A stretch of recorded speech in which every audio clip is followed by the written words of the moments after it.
षट्चत्वारिंशः सर्गः। सेनापतिपञ्चकवधः। हतान् मन्त्रिसुतान् बुद्ध्वा वानरेण महात्मना रावणः संवृताकारः चकारमतिमुत्तमाम्। सविरूपाक्षयूपाक्षौ दुर्धरं चैव राक्षसं प्रघसं भासकर्णं च पञ्चसेनाग्रनायकान्।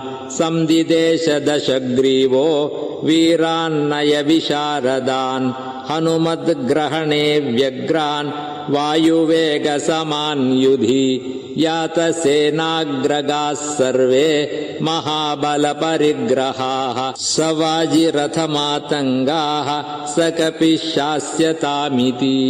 यत्तैश्च खलु भाव्यं स्यात् तमासाद्यवनालयम् कर्म चापि समाधेयं देशकालाविरोधितं। न ह्यहं तं कपिं मन्ये कर्मणा प्रतितर्कयन् सर्वथा तन्महद्भूतं महाबलपरिग्रहम्। भवेदिन्द्रेण वा सृष्टम् अस्मदर्थं तपोबलात् स नागयक्षगन्धर्वा देवासुरमहर्षयः युष्माभिः सहितैः सर्वैः मया सह विनिर्जिताः। तैरवश्यं विधातव्यं व्यलीकं किञ्चिदेव नः तदेव नात्र सन्देहः प्रसह्य परिगृह्यताम्।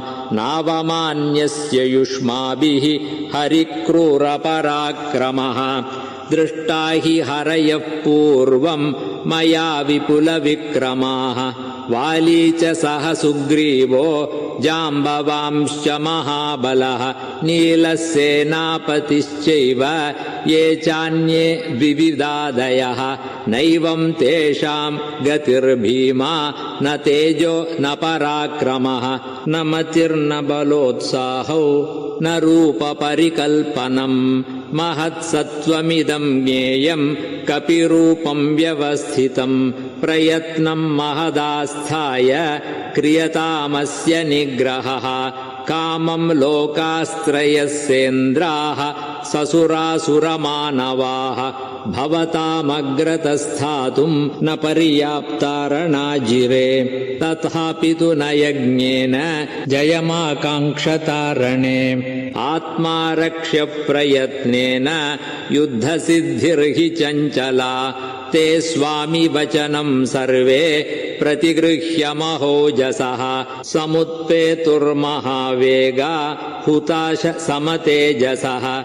रथैर्मत्तैश्च मातङ्गैः वाजिभिश्च महाजवैः शस्त्रैश्च विविधैस्तीक्ष्णैः सर्वैश्चोपचिताबलैः।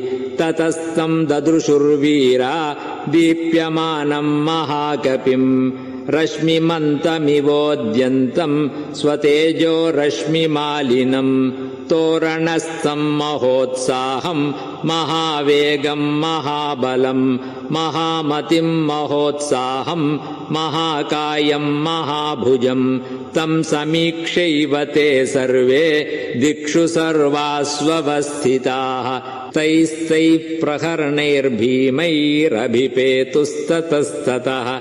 तस्य पञ्चायसास्तीक्ष्णाः पिताः पीतमुखाः शराः शिरस्युत्पलपत्राभा दुर्धरेण निपातिताः। स तैः पञ्चभिराविद्धः शरैः शिरसि वानरः उत्पपातनदन् व्योम्नि दिशो दश विनादयन्। ततस्तु दुर्धरो वीरः सरथः सज्जकार्मुकः किरञ्शरशतैस्तीक्ष्णैः अभिपेदे महाबलः। स कपिर्वारयामास तं व्योम्नि शरवर्षिणं वृष्टिमन्तं पयोदान्ते पयोदमिव मारुतः। अर्ध्यमानस्ततस्तेन दुर्धरेणानिलात्मजः चकार निनदं भूयो व्यवर्धत च वेगवान् स दूरं सहसोत्पत्य दुर्धरस्य रथे हरिः निपपात महावेगो विद्युद्राशिर्गिराविव ततः स मथिताष्टाश्वं रतं भग्नाक्षकूबरं विहाय न्यपतद्भूमौ दुर्धरस्त्यक्तजीवितः तं विरूपाक्षयूपाक्षौ दृष्ट्वा निपतितं भुवि सञ्जातरोषो दुर्धर्षावुत्पेततुररिन्दमौ सताभ्यां सहसोत्पत्य विष्ठितो विमलेऽम्बरे मुद्गराभ्यां महाबाहुः वक्षस्य बिहतः कपिः तयोर्वेगवतोर्वेगं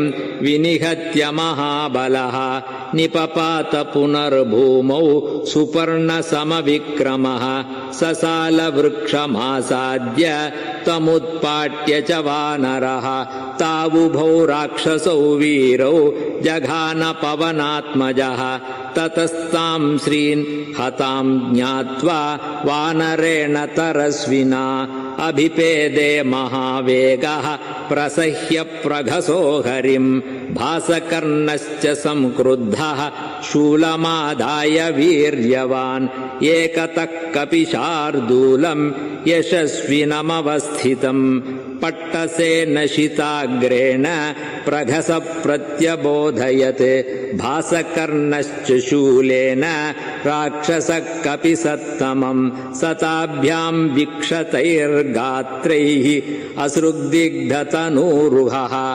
अभवद्वानरक्रुद्धो बालसूर्यसमप्रभः समुत्पाट्य गिरे शृङ्गं समुग्रव्यालपादपं जघान हनुमान् वीरो राक्षसौ कपिकुञ्जरः ततस्तेष्ववसन्नेषु सेनापतिषु पञ्चसु बलं तदवशेषं च नाशयामास वानरः अश्वैरश्वान् गजैर्नागान् योधैर्योधान् रथैरथान् सकपिर्नाशयामास सहस्राक्षैवासुरान् हतैर्नागैस्तुरङ्गैश्च भग्नाक्षैश्च महारथैः हतैश्च राक्षसैर्भूमि रुद्धमार्गासमन्ततः ततः कपिस्तान् ध्वजिनीपतीन् रणे निहत्य वीरान् सबलान् सवाहनान् तदेव